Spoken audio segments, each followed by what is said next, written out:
Très bien, alors on poursuit pour cette dernier panel, justement, qu'on a dit, le côté appliqué entre les artisans et les maisons de luxe qui en font appel. Alors, avant toute chose, vous pouvez vite fait vous présenter. Éric Drocchini, je suis en charge pour la maison Van Cleef & Arpels des opérations et des métiers. Les métiers au sein de la maison, c'est historiquement la haute joaillerie, il y a 120 ans on a commencé.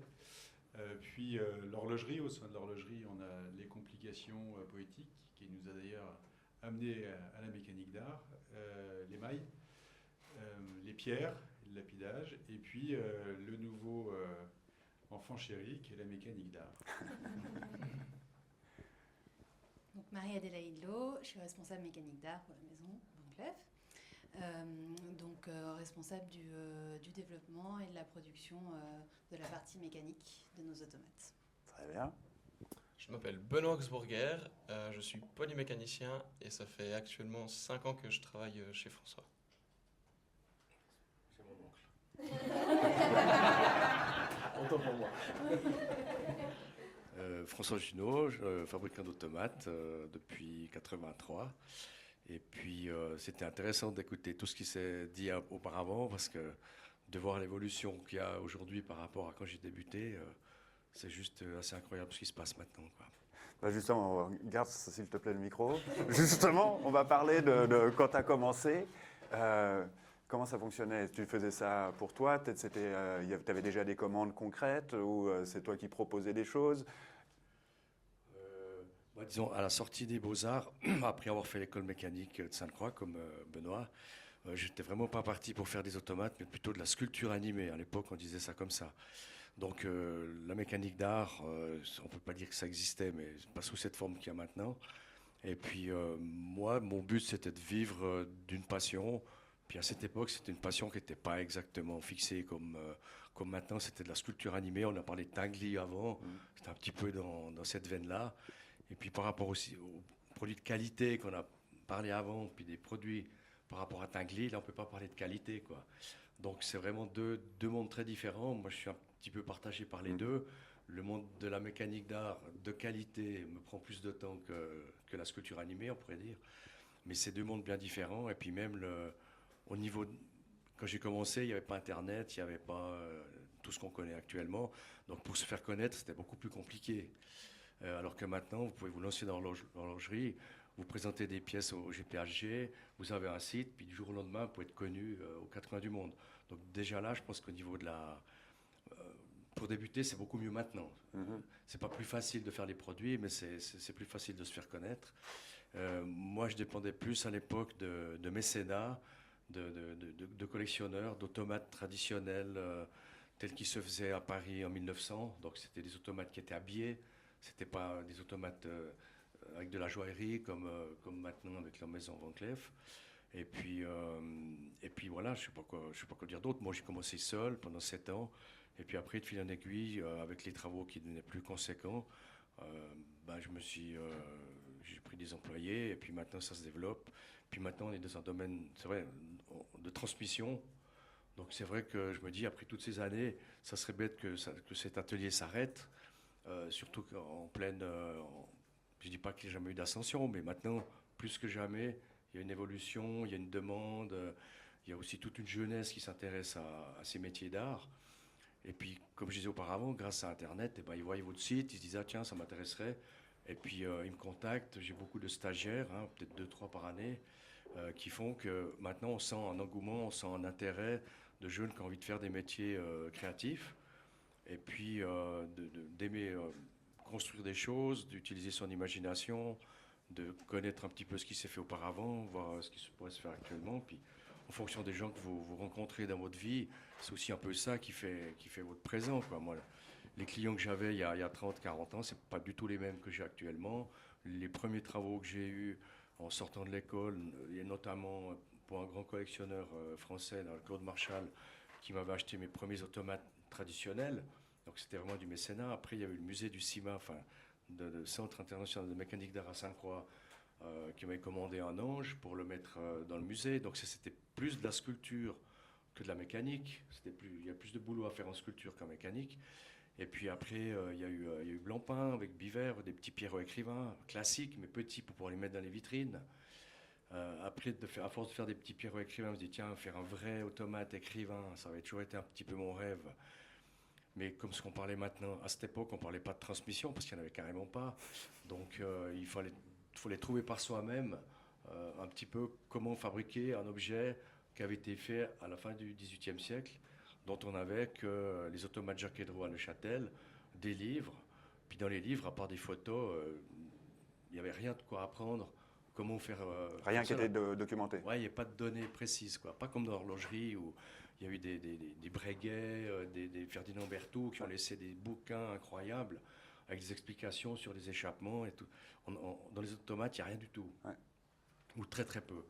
Et puis tout ce qu'il y a à faire, c'est aller les voir pour ceux qui existent encore, d'où l'importance des musées. Et puis moi, je m'amusais à aller au musée de Neuchâtel, voir les automates Jacques Hédro, les chronométrés, etc., en me disant, un jour, j'en ferai un. Mais je n'avais pas les moyens de le faire, ça prenait trop de temps. Puis là, le hasard a fait qu'il y ait des clients japonais qui se sont intéressés à racheter ces automates Jacques Hédro de Neuchâtel. Comme forcément, ils faisaient partie du patrimoine, ils n'étaient pas à vendre. Donc ils sont arrivés chez moi, je ne sais plus par quel biais, par le musée Beau, je crois, de l'Auberçon. Et puis là, ils m'ont fait cette proposition, on aimerait bien une réplique d'un dessinateur, Jacques Hédro, etc. Donc à ce moment-là, je n'avais pas trop de travail, donc bien sûr, j'ai dit oui, mais sans savoir le faire. Et puis je pense que d'avoir une certaine pression dans ce métier, ça vous pousse à aller vraiment dans vos limites, et puis à apprendre encore plus, vu que vous devez vous débrouiller par vous-même. Alors après, c'est clair, c'est plus simple de transmettre, mais à cette époque-là, je sais qu'on ne savait pas comment ils avaient fabriqué les cames pour pouvoir dessiner ou écrire avec ce genre d'automate. Je trouvais le défi encore plus grand parce que de me dire, tiens, mais c'est étonnant, hein, depuis la fin du XVIIIe siècle, il n'y a personne qui s'est vraiment intéressé à vouloir refaire des automates dessinateurs. Donc, comme j'ai fait les beaux-arts puis que j'adorais dessiner, je me suis dit, mais c'est vraiment parfait parce que c'est un automate dessinateur, c'est presque ce qu'on peut faire de mieux en automate pour imiter l'être humain. C'est-à-dire qu'un automate dessinateur, il va dessiner aussi bien que vous. Alors que si vous faites un automate musicien, guitariste, violoniste, c'est juste impossible. Il ne saura jamais aussi bien jouer, faire de la musique qu'un être humain. Donc ça, je trouvais ça intéressant qu'un dessin fait par un automate soit aussi parfait que fait par un être humain. Et puis ça m'a pris 2 ans. Et puis là, c'était peut-être le début de ma carrière. C'est à ce moment-là où j'ai commencé à vendre à l'étranger, au Japon notamment. Et puis après, où les commandes se sont succédées. Et puis, je raccourcis. Hein. Après, il y a eu le Pouchkine, qui était encore plus compliqué, qui faisait des poèmes aléatoires. Et puis après, il y a eu la rencontre avec Van Cleef, où, pour moi, la joaillerie, c'était la boucle était bouclée. Ça veut dire, j'avais fait des choses très complexes au niveau mécanique, mais disons, au niveau purement matériaux précieux, transformer les habits d'un automate, vous pouvez faire bouger un bras, vous cachez la mécanique, vous ne voyez pas ce qu'il y a dedans. Avec la joaillerie, vous ne pouvez pas le faire. Si vous faites bouger une fée ou un coude, un bras, ou bien un tapis ou n'importe quoi, ou bien des vagues, tout est visible. Il n'y a pas d'artifice pour cacher ça. Donc là, ça demande une autre imagination pour justement rendre la joaillerie molle, quoi, rendre l'or mou, rendre toutes ces pierres, on a l'impression qu'elles sont encore plus vivantes, comme un collier qui est porté par une femme. Quand elle bouge, le collier va bouger, ça fera des reflets, mais un collier qui est posé comme ça, sans bouger, il n'a pas la même beauté que quand il est en mouvement. Donc de pouvoir mettre en mouvement la joaillerie, c'était un challenge qui était vraiment intéressant. D'ailleurs, on continue maintenant, hein, c'est pas fini. Et ça va faire des petits, hein. Il y a des formations, il y a la maison VCA qui s'implique énormément dans la formation en mécanique d'art, et puis des jeunes qui s'y intéressent, et puis il y a vraiment un avenir, un bel avenir pour ça, quoi. Ça fait plaisir à entendre. Alors justement, qu'est-ce que la maison Van Cleef est allée chercher comme terrain d'expression sur cette mécanique d'art? Quelle était la suite logique, quelque part, dans vos idées pour aller sur ce terrain-là? Alors en fait, on est rentré dans la première mécanique qu'on a évoquée souvent, qui est l'horlogerie. Et au sein de l'horlogerie, on s'est dit comment on peut raconter une histoire, puisque dans nos collections d'autres joaillerie aussi, on racontait des histoires. Et donc en 2006, on a créé des premières complications, mais qui étaient limitées par le positionnement de la montre, le poignet, donc son volume. Et très vite, il y a eu une volonté créatrice de dire on aimerait bien raconter avec de la joaillerie, mettre du mouvement, de la musique, et se libérer de cette contrainte de volume et de poids. Et donc, premiers dessins sont arrivés, et on est allé voir, comme souvent, on est une maison de joaillerie, donc on prend ce qu'il y a de meilleur, que ce soit une pierre, dessinateur, ou le mécanicien d'art. On était à Sainte-Croix. Et les premières rencontres se font avec François. Bon, le dialogue entre de la haute joaillerie parisienne, un créatif débridé, et puis la réalité, voilà, comme dit François, faire bouger des pierres, les contraintes du métal, de son poids, le côté invisible toujours de la mécanique. Donc ça a duré pas mal d'années, je crois 7-8 ans, avant que la première bel objet soit présenté. Ça a passionné. Est-ce que vous nous expliquer justement cette période de 6-7 ans, c'est quand même assez long, ce qui s'est passé justement avec un peu les... Mais, alors, ce qui est très compliqué, c'était déjà d'exprimer la création, de trouver la création, parce que la haute joaillerie, c'est une gouache dans différentes dimensions, mais il n'y a pas de mouvement, il n'y a pas de volume.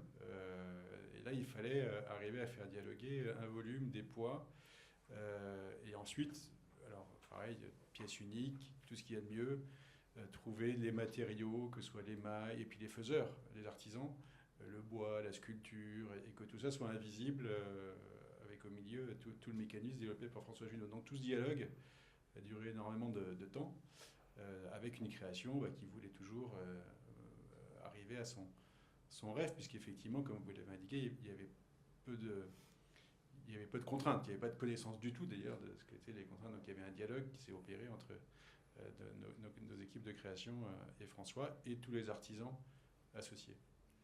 Et en fait, cette magie, cette première pièce, je m'en souviens, on l'a présentée à plusieurs équipes, que ce soit déjà de nos équipes, puis en interne, et à chaque fois, il y avait une émotion incroyable. On se levait tous, on applaudissait pendant 10 minutes. C'est incroyable ce qu'on a fait. Il y avait une fierté de la maison. Voilà, dès qu'on voyait François, il était encensé. Il y avait Jean-Marc chez nous, pareil, c'était encensé. On va dire, sorte de sculpture. Voilà. Et en plus, on l'a vendu. Alors, ça aide. Parce que c'était pas forcément prévu. Et puis, effectivement, ça a aussi passionné et enthousiasmé des clients. Et le président de l'époque, qui est maintenant président de Richemont, qui est un homme très créatif et business aussi, s'est dit, là, c'est génial parce que c'est quelque chose que j'adore, qu'on peut continuer à exprimer, et donc des nouvelles idées sont arrivées, encore plus extravagantes. Donc il fallait, ça a été la fontaine aux oiseaux. Et associé à ça, des objets peut-être plus, parce que là, il y avait effectivement tout d'un coup une vision client qui apparaissait. Donc, comme a dit Jean Arnaud, alors, effectivement, il n'y avait pas ni la contrainte ni les problèmes de sécurité. Une fois qu'on l'a, par contre, nous, on le voit bien, il faut l'amener chez le client, il faut que ça marche chez le client. Et puis, pour un automate de table, c'est une table. Et puis, souvent, les automates qu'on fait, il faut une pièce ou une maison, même, parfois. D'ailleurs, François a installé des automates chez les maisons des clients. Donc, voilà, donc, on arrive petit à petit à se dire comment on peut... trouver cette alliance entre la joaillerie, la mécanique d'art, comment trouver toujours, et c'est ça le plus important, l'émotion, parce que on s'aperçoit que c'est cette surprise, cette émotion qui fait tout d'un coup, malgré les heures, les artisanats, le client, c'est ça qui fait le tilt. Et donc on arrive à exprimer ça sous différentes formes, et on imagine bien le futur. Donc c'est pour ça que maintenant on est effectivement complètement impliqué. Ça, c'est l'avantage d'une maison, c'est que on a des clients, on a des financements, on a une histoire dans les métiers très forte. Donc maintenant on rentre dans ce métier en disant c'est notre destinée, en alliance avec toutes les équipes à Sainte-Croix, Mécart, évidemment l'atelier de François. Maintenant on est nous-mêmes impliqués avec un premier atelier. Et puis ça veut dire qu'on a un plan avec différentes expressions, différents objets, des créatifs qui commencent à mieux comprendre ce que ça veut dire, tout en étant libres dans la création, mais qui savent mieux dialoguer avec les équipes. Donc c'est une sorte la petite boule de neige, là, elle commence à être un peu ronde et ça vient. Qu'est-ce qui se passe dans ce premier atelier, justement? Qu'est-ce que vous faites, là? C'est un dialogue avec François dans la logique de transmission, de pouvoir intensifier le nombre d'objets donc des personnes qui vont travailler sur la mécanique d'art. On a beaucoup dialogué avec François et l'idée c'est que on va monter en puissance sur le nombre de personnes qui vont être dédiées à cette activité.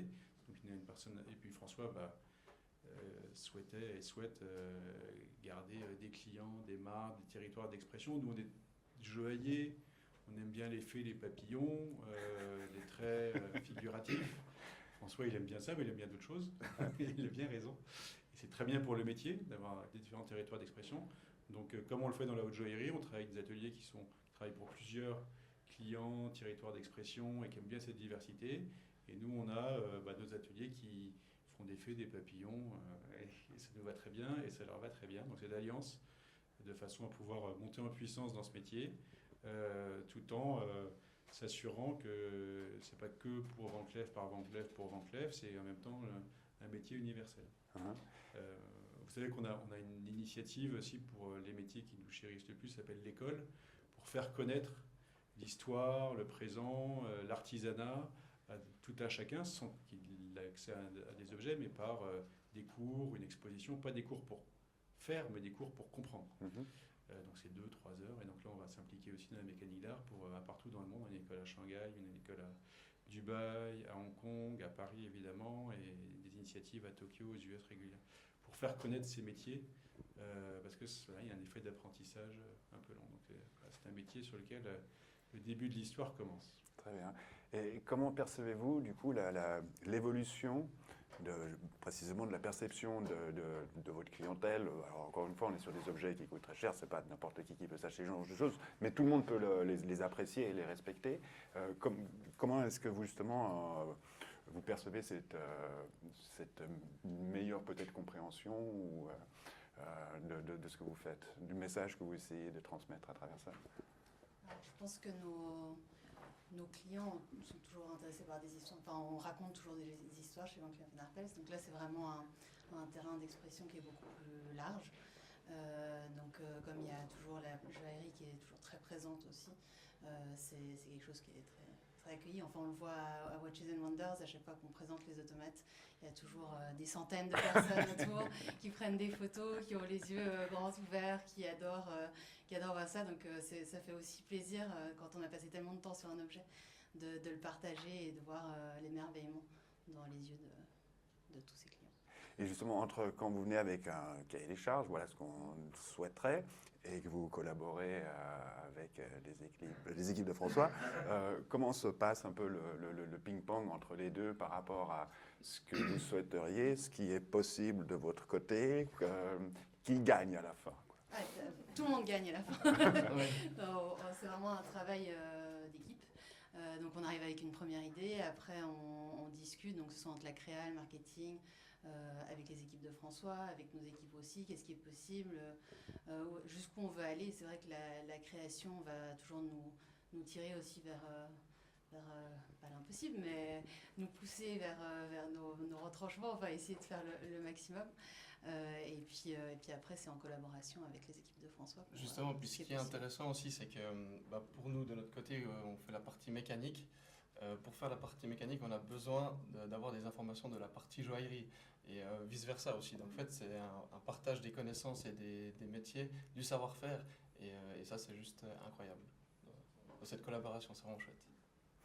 Et on en parlait un petit peu lors du deuxième panel, juste par rapport à l'évolution des machines et des outils et des solutions software qui permettent de simuler un certain nombre de choses. Est-ce que vous utilisez ce genre de solutions? Alors, oui, bien sûr. Là, en l'occurrence, il en a parlé avant, les imprimantes 3D, que ce soit plastique ou bien métal, on en a fait, on en a utilisé plusieurs fois. Et puis non, ça c'est vraiment des choses qui nous font gagner autant du temps. Et puis aussi au niveau création, c'est un constant développement en fait. Ça c'est vraiment chouette. Et là vous êtes souvent les objets auxquels on pense généralement quand même assez grands. Est-ce que dans le processus de création en amont, on travaille sur des maquettes plus petites ou comment ça fonctionne? Ouais, c'est vrai qu'au départ, il y a une idée de base. Et puis souvent, chacun amène le meilleur, puis qu'est-ce qu'il y a de possible aussi. Forcément que le designer qui va donner une idée, ben, il va dire est-ce que c'est possible ça ou pas, etc. Donc on fait toujours le maximum pour qu'il y ait le plus d'animation possible, et puis qu'il y ait toujours un effet vraiment de surprise, un effet de magique, quoi, qui dit ouais, comment ça marche, comment c'est possible, etc. Puis de faire un maximum de détails en mouvement pour que à la fin, en général, ça dure entre 50 secondes et une minute. Il ne faut pas que ce soit plus long ni plus court. Pour pas que ça soit, enfin c'est pas ennuyeux, mais disons que quelque chose qui durerait 3 minutes, ça serait beaucoup trop long. Et puis Ça vous arrange. Ouais. Et puis je vois par rapport aux oiseaux, par exemple, hein, quand on parlait de la fontaine, c'est vrai que c'est des oiseaux qui sont très grands, hein, comparés à des petits oiseaux qu'il y a dans les tabatières. Donc une fois que vous faites ça, que c'est en or, le problème avec les automates, c'est le poids. Donc là, on travaille avec les matériaux les plus lourds qui existent.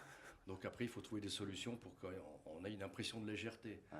Hein, pas qu'on a l'impression qu'il n'arrive pas à ouvrir les ailes tellement c'est lourd. Donc là, on peut travailler sur la finesse des pièces, justement avec l'évolution des techniques de fonte, de fonderie et autres. On arrive à faire des feuilles de fleurs ou de pétales ou comme ça, très très fines, qui nous permettent plus de possibilités qu'auparavant où on devait travailler des choses très lourdes et puis on n'y arrivait pas. Après on leur disait ouais, mais vous pouvez vraiment pas les faire plus fines. Ah non, on peut pas, il faut quand même essayer. Et puis pour finir, ils y arrivaient. Donc il faut pousser aussi les gens un petit peu au bout de leur savoir-faire. Hein. C'était la même chose avec les lamelles du nénuphar.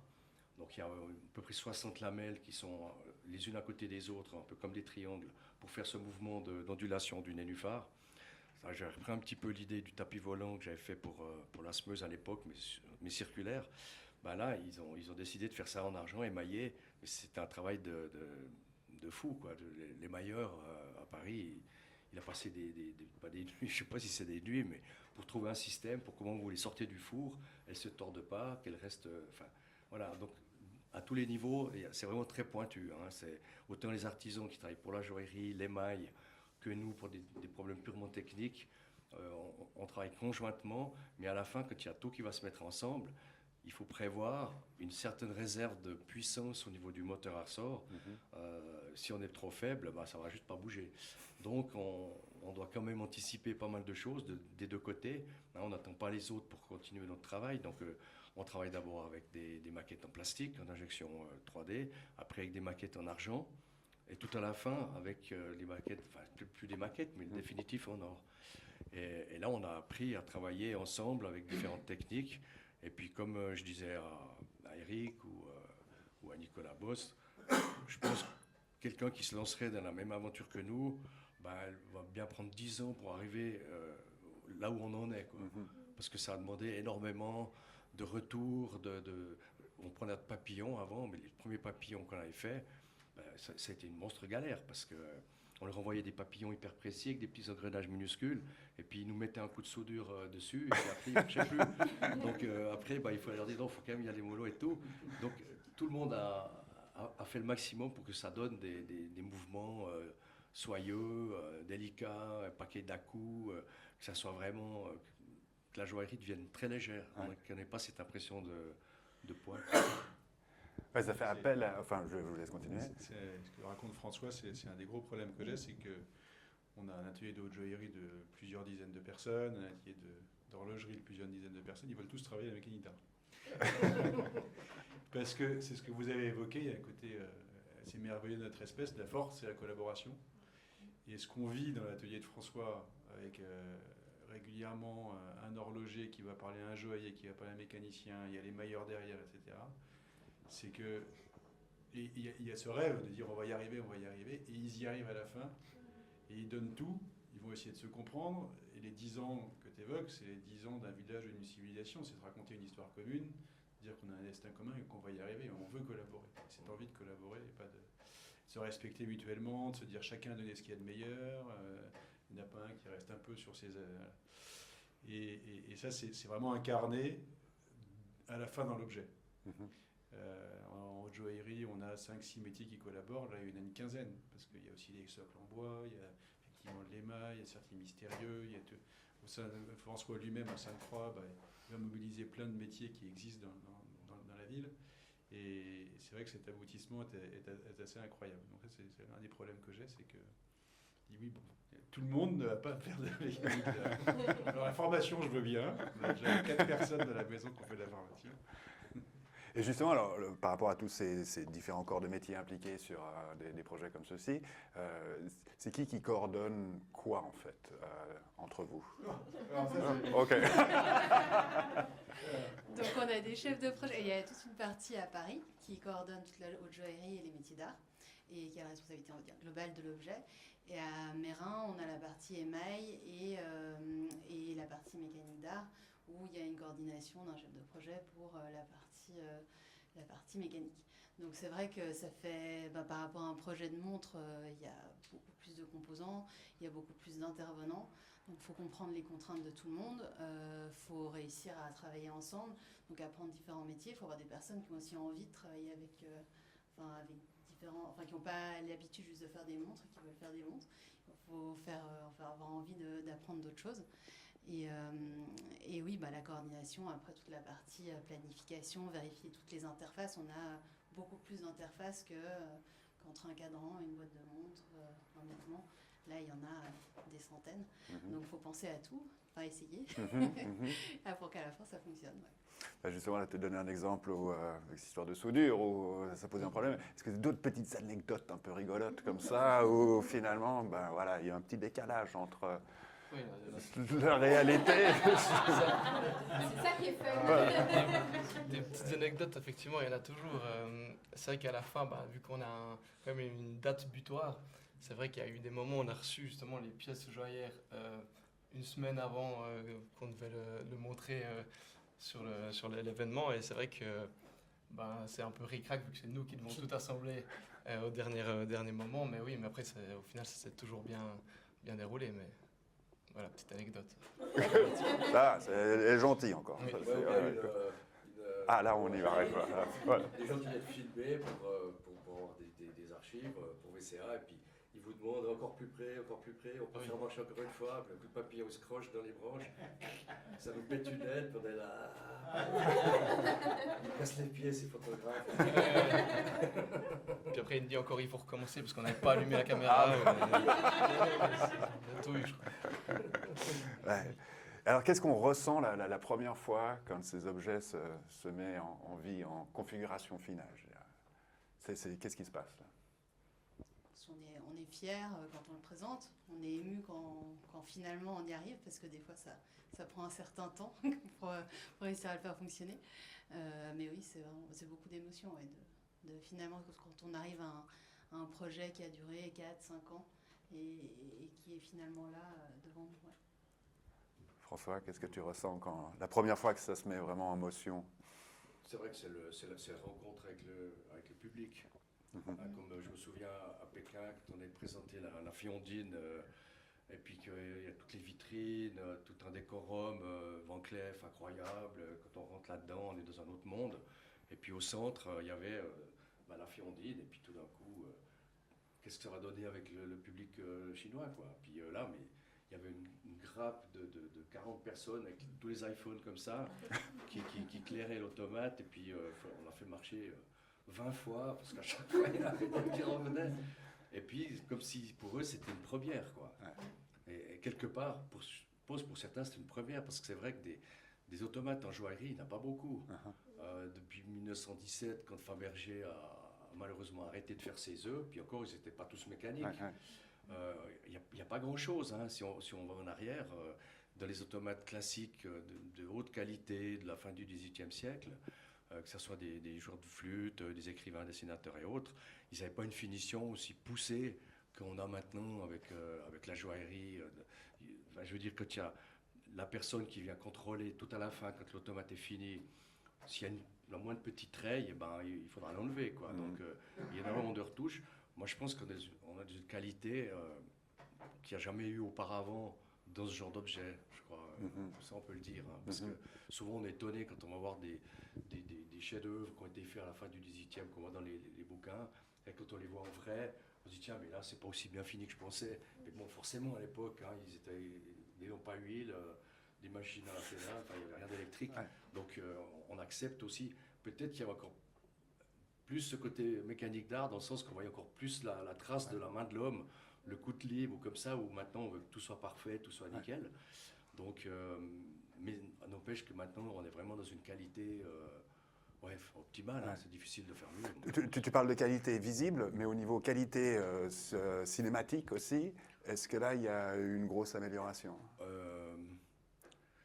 Disons que moi, ayant observé les automates de la fin du 18e, pour lesquels j'avais le plus d'admiration, parce que c'était là où ils sont arrivés à un sommet, après c'est on peut dire redescendu, puis quand l'électricité est apparue, tous les automates mécaniques sont un peu tombés dans l'oubli, puis on a fait tous les automates électriques. Donc le côté mécanique d'art, il a un petit peu disparu, juste pour des automates publicitaires et autres, qui ont perdu la valeur. Forcément, maintenant, ça vaut plus grand-chose. Et puis, ils avaient des systèmes de régulation de vitesse avec des volants, comme sur les boîtes à musique, avec des chaînes infusées, pour avoir une force plus ou moins régulière du début à la fin de l'automate. C'était un peu ça le problème, c'est la régularité de l'automate, hein, pour qu'il aille à la même vitesse. Et puis, moi, j'avais un de mes grands-pères qui travaillait chez Torrance, les phonographes, dans les années 20, 30. Et puis, c'était tous les automates, enfin, les phonographes à ressort.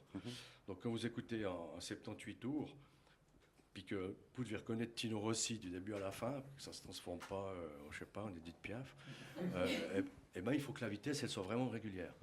Et puis là, c'était dans les premiers écrivains que j'ai fait en 97, comme ça, où je me suis dit, mais pourquoi pas remettre un système de régulation comme dans les phonographes des années 20, parce que fin 18e, ça n'existait pas, tout simplement. Et puis là, j'ai essayé, puis étonnamment, ça marche du tonnerre de Dieu. Donc au niveau qualité, bruit, usure et tout, c'est encore meilleur que ce qui se faisait auparavant. Donc maintenant, tous les automates qu'on fait, ils sont tous équipés de ces régulateurs centrifuges, que ce soit les tout petits ou les gros, et qui fonctionnent mieux que ceux qui étaient faits auparavant. Donc on arrive à maintenir une qualité, en tout cas pas moins bien, mais meilleure au niveau de la vitesse en tout cas, que ça se faisait auparavant. Ok. En tout cas, bravo de mettre en lumière justement ces collaborations qui finalement bénéficient à tout le monde.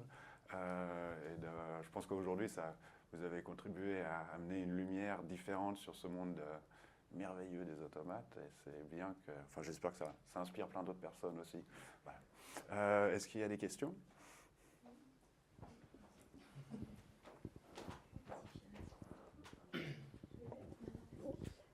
Justement, c'était sur ce point de collaboration parce que je trouve ça assez, pas juste intéressant, mais super positif, le fait que vous assumez vraiment que c'est une vraie collaboration entre la maison et l'artisan. Et parfois, c'est plutôt la maison en premier, puis l'artisan reste caché. Parfois, je pense que c'est aussi volontairement, parfois par l'artisan, parce qu'il y en a qui préfèrent rester un peu en secret comme ça, mais parfois c'est pas toujours le cas et ça peut aider un artisan justement à se développer et puis à se faire connaître s'il y a une maison qui assume le fait que c'est une collaboration. Enfin, de mon point de vue, je trouve que c'est assez positif. Et surtout quand c'est une vraie collaboration comme celle-ci, où c'est encourageant le fait que François, comme il s'intéresse à beaucoup de choses, il fait beaucoup de projets qui sont différents, en fait, ça nourrit sa créativité qui peut être une bonne chose pour vous. Du coup, c'était un peu, c'est pas vraiment une question, mais c'est juste si vous voulez peut-être, je sais pas, en dire un petit peu plus par rapport à cette intention d'être collaboratif, pas juste dans le sens de travail, mais aussi le sens public, en fait, de ça, si vous voulez peut-être en toucher un petit mot.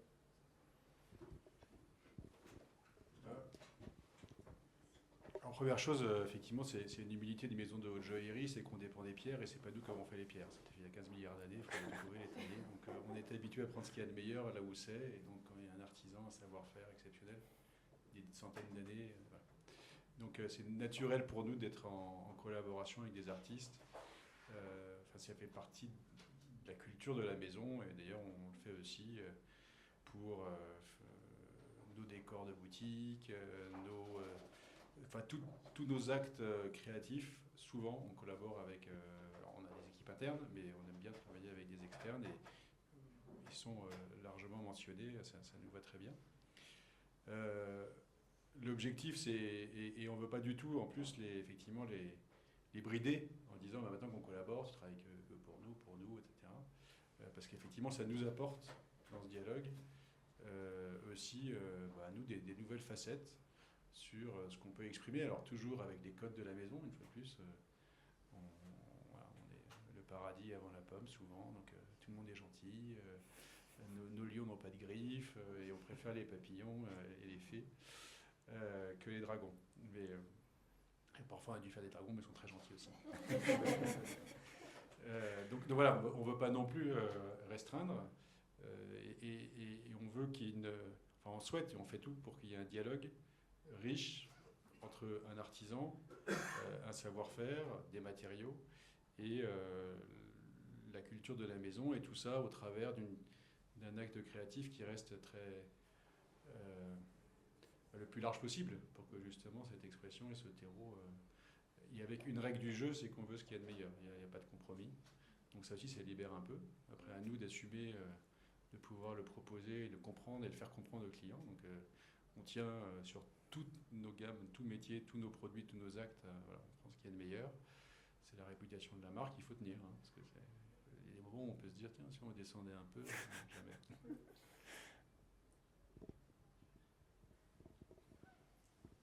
Déjà, bravo et merci, parce que je trouve que vous représentez parfaitement ce qu'est la mécanique d'art aujourd'hui et ce que va continuer à être la mécanique d'art de demain. Il y a la synergie des savoir-faire, de la multitude de savoir-faire qui rentrent en ligne de compte pour créer des objets complètement incroyables qui n'ont aucune concession sur aucun point. Il y a la transmission qui est là aussi. Enfin, vraiment, pour moi, c'est magique de voir tout ça qui opère. Et j'ai une question, c'est en quoi d'avoir participé à la formation Maker, Marie, qu'est-ce que ça t'a apporté dans tes interactions avec les artisans? Et est-ce que de votre côté d'artisan, vous avez vu une différence de communication, peut-être une facilitation?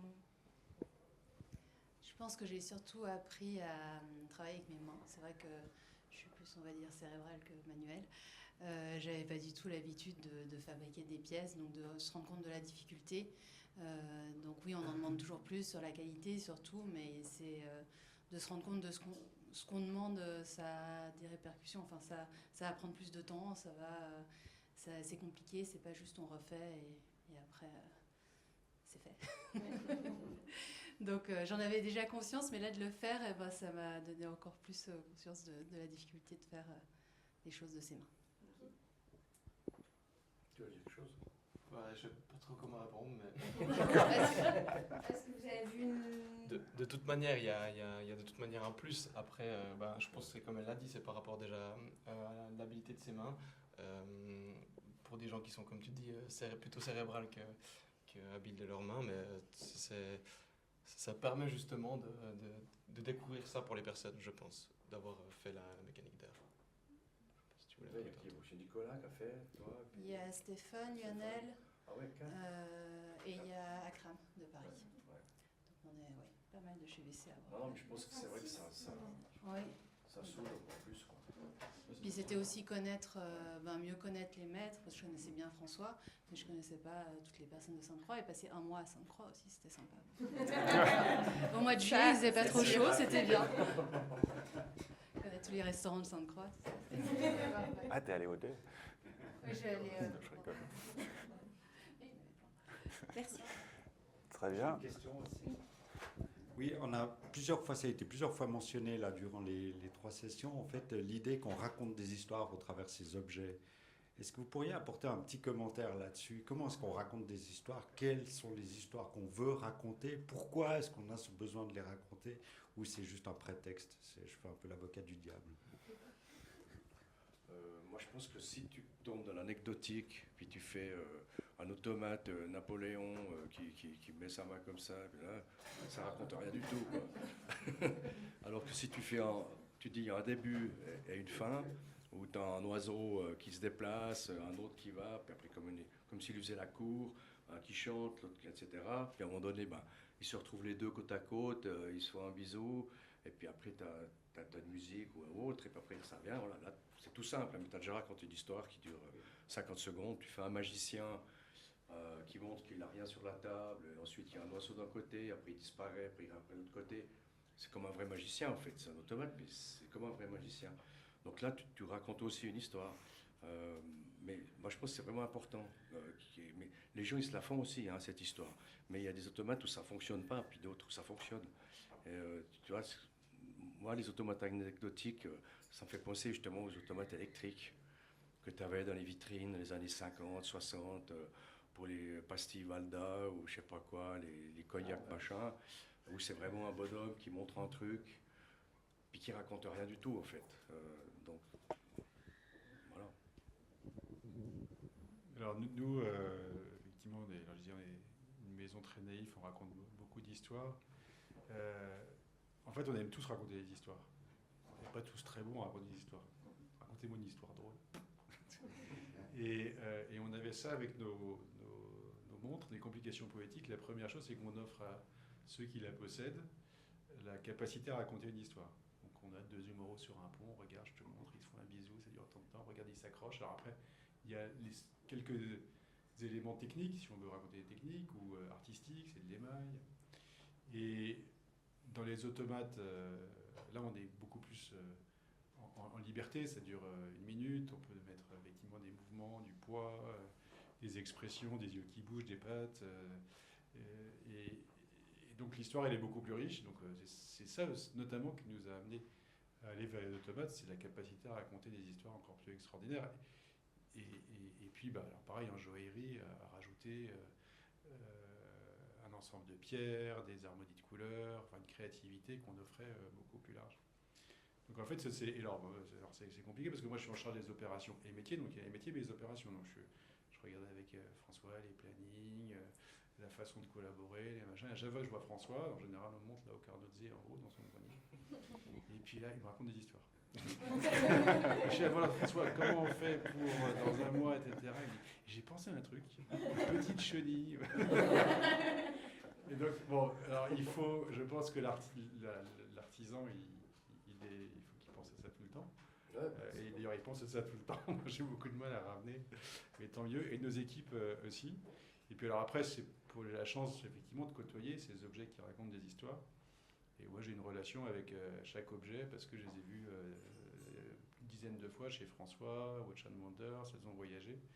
Et là, récemment, on avait remis à Homo Faber à Venise pendant un mois la fée Ondine. Dans une immense salle où il y avait 50 objets différents, objets créés par l'homme, mais dans les 50 objets, il n'y avait qu'un seul qui vivait. Donc moi, je me promenais, etc. Et puis tous les quarts d'heure, quelqu'un s'occupait. Alors, on disait tous les quarts d'heure, en fait, toutes les 5 minutes, parce que les clients disaient, il paraît que ça bouge. C'était vraiment l'attraction, tout le monde voit la fée. Puis ça, j'étais au bout de la salle, et tout d'un coup, j'entends ti. Et là, oh, il y a la fée qui se réveille. Je suis couru voir la fée qui se réveillait. Parce qu'on a créé aussi un lien avec cette histoire, avec ce mouvement, cette qualité. Donc on adore tous les histoires.